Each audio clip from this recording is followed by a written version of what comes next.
Hey, it's Benji Cole, son of Al Cole from CBS Radio and host of the syndicated talk show, People of Distinction. The talk that gives you an in-depth view of some of the most dynamic, intelligent, and successful people on the planet. Run to our website, alcoleenterprises.com for more info. Email me directly through benji@alcoleenterprises.com if you'd like to get involved with what we have going. And as always, please continue to like and follow our broadcasts. People of Distinction is an internationally syndicated show solely due to the love and support that you all continue to show. We're available across all major podcast distributors, and like I mentioned, people, if you keep following, we're going to continue to put out the content. Now sit back and strap in because we are delighted to showcase this next guest on our network. And on the line with us today, we have the impressive Dr. Susan Aurelia Gittleson. And we're going to be discussing her amazing book, Giving is Not Just for the Very Rich. It's available for purchase through Amazon, Barnes & Noble, and a whole host of other places. But if you want to gather everything that Dr. Gittleson has in store, people, you got to check out her personal site, okay? Now that's SusanAureliaGittleson.com. There, you're going to find more information on her, more information on this impressive book, as well as find hyperlinks set up to take you to the purchasing pages. Again, it's a one-stop shop for everything, and that's SusanAureliaGittleson.com. And listen, it is an absolute pleasure to have Dr. Gittleson here on the line. People, right there in the title, Giving is Not Just for the Very Rich. You know what we're discussing today, okay? When we talk about giving, when we talk about donating, when we talk about paying it forward, oftentimes I think that there's some preconceived notions in what comes along with that and where someone can donate versus when they can't. We're gonna dispel a lot of narratives here today because Dr. Gittleson is someone who she's known a lot about this stuff. She is very knowledgeable to be able to articulate these things. And this book is chock-filled with valuable pieces of information, not just about giving, how beneficial it can be for you, but also some very helpful and informative ways to go about doing it to make sure that you're doing it in the best and most protected way possible, I guess I'll say. And at the end of the day, listen, man, it's her book. She's written it. She's going to be able to articulate it all much better than I ever could. Sit back, strap in, and have your notebooks ready because she's about to give you an education when it comes to donating. All right. Dr. Gittleson, first and foremost, welcome to People of Distinction, and thank you very much for being a guest. How are you doing today? I am so delighted to meet you and have a conversation with you because I was listening to some of your other programs, and you're a very upbeat, very gracious person. So that's I'm looking forward to this. Well, listen, the pleasure is all ours, Dr. Gittleson. Really, thank you very much for being here with us. This book is going to cover a lot of information, and this discussion is going to cover so much of it as well. Listen, I'm a firm believer in reaping what you sow, okay? And as the optimist in me, I always try to put my best foot forward. And I think it aligns with a lot of things that you're talking about here in the book and the conversation that we're going to be having. We're looking forward to this discussion. And when it comes to donating, like your title suggests, it's not only for the very rich, right? I mean, there's so much to be gained, and we're open to receiving all of this fantastic pieces of information that you're going to relay to us today. First and foremost, let's begin by learning more about yourself. Dr. Gittleson, tell us more about yourself and your background. I have been fortunate to have wonderful parents who encouraged me to ask questions and do things. And especially my father was a dynamo, and he was a philanthropist, particularly of collections of books for university libraries. And he didn't have any sons, and he didn't have, his beautiful wife wasn't particularly interested in all of this. So he had little Susie from the age of 9, and he would have discussions with me, and he'd bring me to adult discussions, board meetings and so forth. And if they would want him to speak, he'd say, no, Susan will ask you a question. And I did, and the adults treated me very well. So that gave me confidence from a young age to get along with people, and then to look for positive things to do, not to assume, oh, I'm just a little girl and I can't do this. Never the negatives, always the positives. How can we help people? What are we doing? What is this organization about? What are the meetings like? What are the goals? How can I contribute? What can I ask? What can I do? So I started out from a young age, and I've always been very happy doing this and thinking of new ideas and new projects. I love it. I love it. Given your background and your experience in this area, Dr. Gittleson, as I mentioned earlier, you're more qualified than most to offer advice, right? And one thing that I feel is very common when we talk about donating is how oftentimes this can become a deterrent, right, from people donating their money. And one thing in particular is the usage of their donations, the efficacy of it all. Well, I want to utilize the next few minutes here to talk about that. How does your book address these concerns, and what advice can you personally offer? Oh, great. That's why you need my book. I have a whole section called How to Research and Evaluate Potential Giving Opportunities. Guiding Principles for Giving Wisely.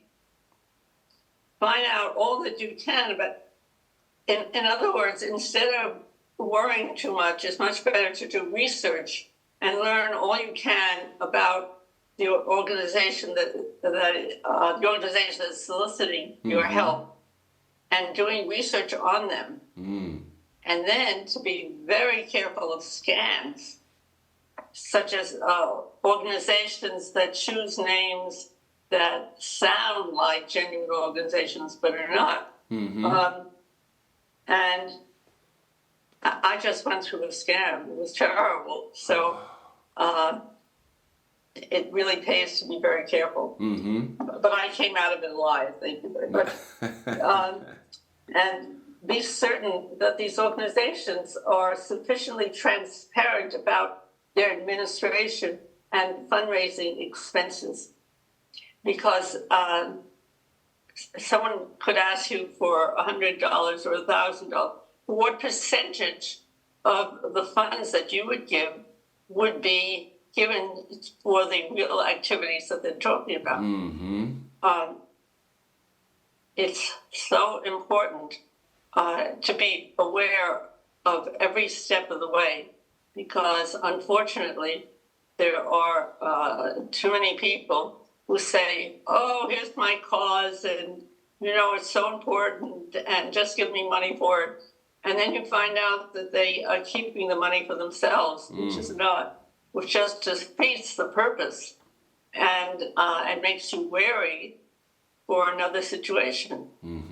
But fortunately, there are official guides you can go to, and I have a whole list of them. That's why you want a book like this. It's very compact, but there's a lot in it. And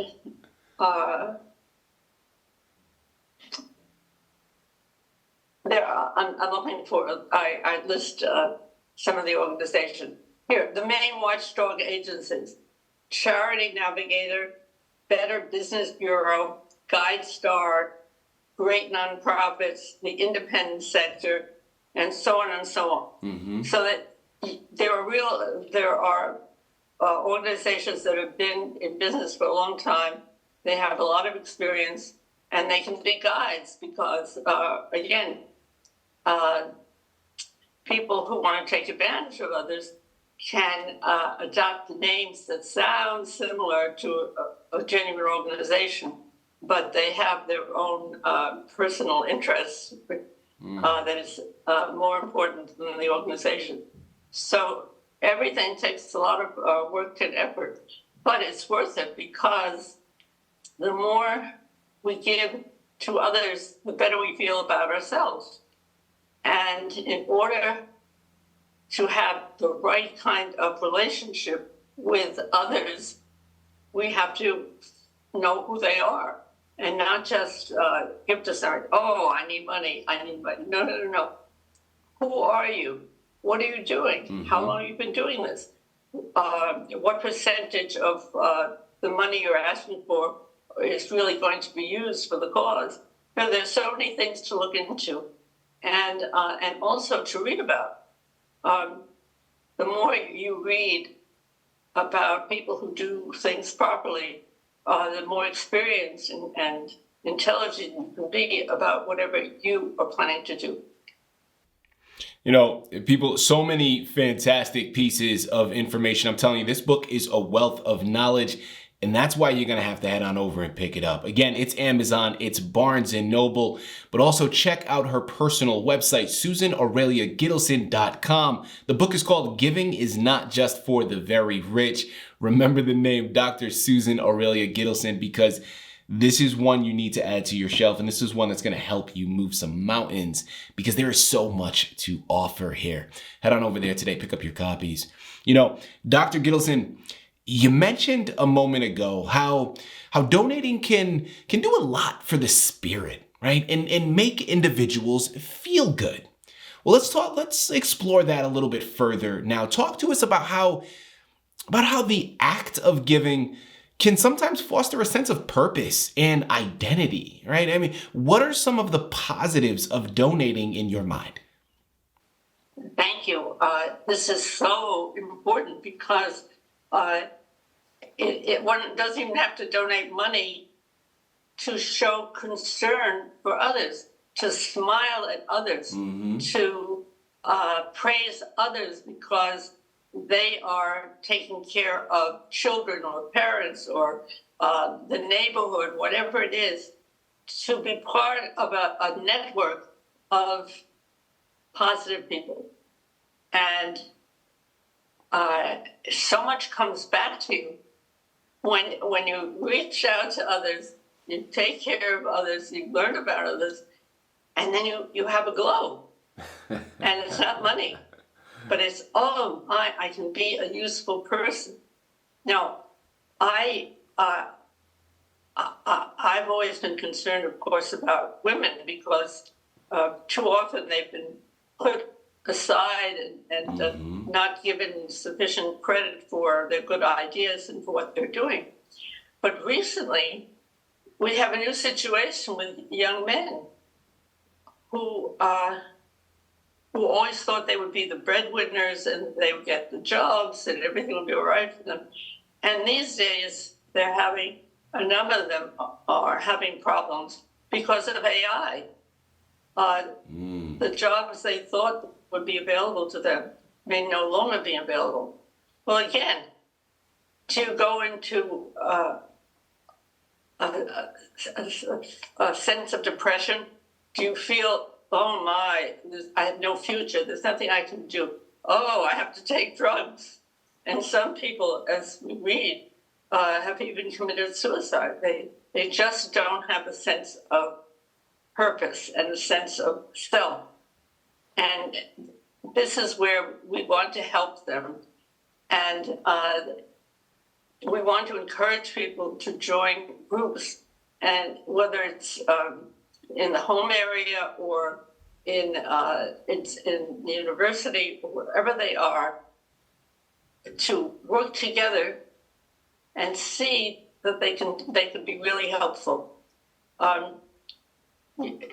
People in hospitals, people in childcare, people in adult care, there's so many ways that one can help others and realize how fortunate one is if one is healthy, one has ideas, friends, family, everything, and share the good opportunities that we have for ourselves with others. Mm-hmm. And the others will blossom, we hope.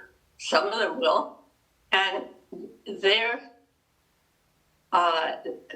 gratitude and their enthusiasm will make us feel better. So it's an ongoing process. It's giving on all sides and not just saying, oh, I can do this, or I'll wait until I make enough money so I can give. No, you always should help people at every stage and be pleasant to people, make other people's lives easier, and then we'll feel better. Dr. Gittleson, I want to transition now. Thank you, first and foremost, for all the information that you've given so far. But I want to transition now to your title, because there is something about it that I think is underlying and needs to be addressed, because I think it's a very important aspect to discuss. The title of your book, of course, as previously mentioned, is Donating Isn't Just for the Very Rich. Well, that concept in and of itself, I think, is worth exploring. People often place value on donations based upon the quantity that is being invested, right? $50, $1,000, $1 million, etc. And then they can tend to feel discouraged from contributing themselves if they can only give a few dollars, 5, 10, whatever the case may be. You get what I'm going here. Well, I want to ask you for your advice. Dr. Gittleson, how would you address readers who feel that only wealthy individuals can afford to donate meaningfully? It's the wrong way to begin, because it's true. We're always reading about the richest, and there are lists published who has the most, who gives the most money. But in reality, so much depends on choosing causes and doing something for them with money, but also with personal attention. And I mention this because I have great admiration for some wealthy women who do research and try to find organizations, institutions that really need help and often are serving the low-income people. And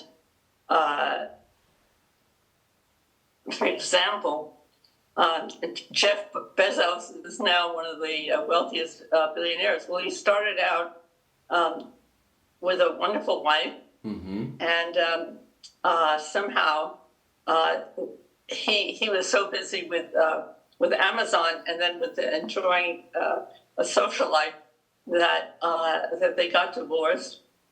And she has gone on. She has all this money that she got from divorce settlement, but she spends her time doing research, finding organizations that aren't well known and that need help. And she's just extraordinary. And there are other people.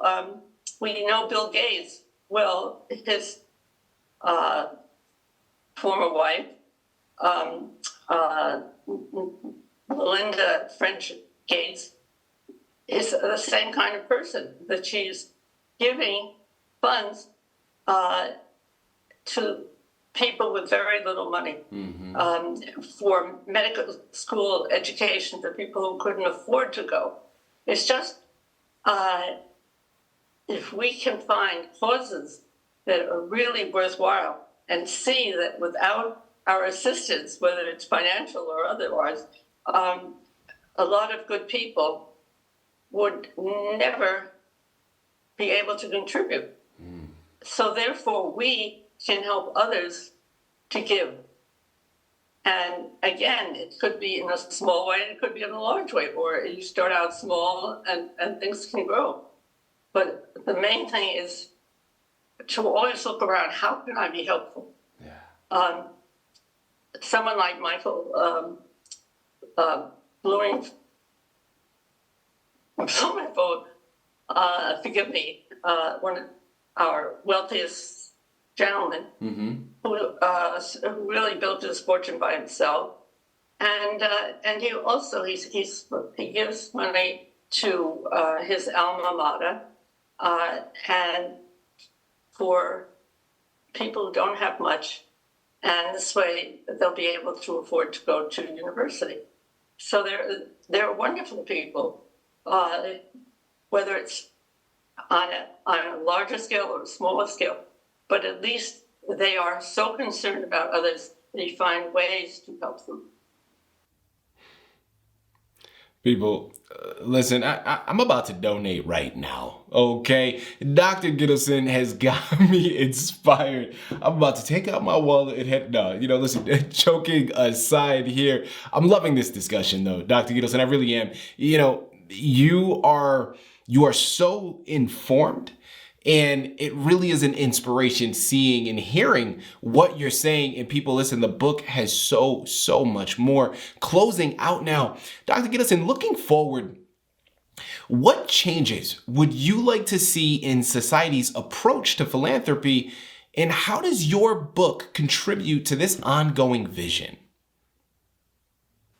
Oh, thank you. Because this is so wonderful. Because it's something that each of us can do. Mm-hmm. The moment, and that's been my emphasis, the moment you care for others and say, how can I help somebody else? That's why I like giving lectures, because people come up, oh, I don't know what to do. What do you suggest? And then it's a matter of getting into dialogue with people, finding out what is their background, what are their interests, what are the possibilities, what organizations they work, and so forth, making it realistically possible for everyone at every level to give to others. Because it's this whole process of caring for others that brings so much joy to the individuals. And it can happen to people of every political party and persuasion and religion and this, that, and the other thing. But the main thing is to give to others, not beyond one's means, but in a way that fits in with one's programs and opportunities. And you don't have to be a Bloomberg. That was the name I was looking for. But there's so much each of us can do in a personal way. And that's part of it, not just to say, oh, I'll donate to this political party or that one, and they'll honor me and I'll get all these benefits and so on. That's it's missing something. The compassion, the concern for others that makes such a difference in what we do. People, this book is the precipice for the change that we've been looking for. I mean, can we just take a second, just take an opportunity here? Can we imagine what the world could be? What it would look like if we all started to view things from this perspective? By thinking about others first and foremost. Listen, I promise you, there's more than enough wealth to go around. Now, I also understand that some people have gotten very, very good at hoarding it more than others, but that's another discussion, okay? You get what I'm trying to get at here is there's room for growth. There are more than enough resources to spread it around and make sure that we're all feeling it. You get what I'm saying here, people. You know where you gotta go. All right, remember, it's Amazon, it's Barnes & Noble, but most importantly, it's SusanAureliaGittleson.com. The book is called Giving is Not Just for the Very Rich. You need to head on over there and pick up your copies. You need to take that notion and implement it, because I promise you, it's not just for the very rich. You can be donating and doing it just as meaningfully as everyone else, okay? Dr. Gittleson, you are the absolute embodiment of a person of distinction. I really do mean that. Thank you for writing this amazing book. Thank you for the wonderful words of wisdom, the wonderful insights that you've given us here today. But most importantly, thank you for being a guest on People of Distinction. Thank you for having me and for being such a positive, upbeat host. You're really terrific.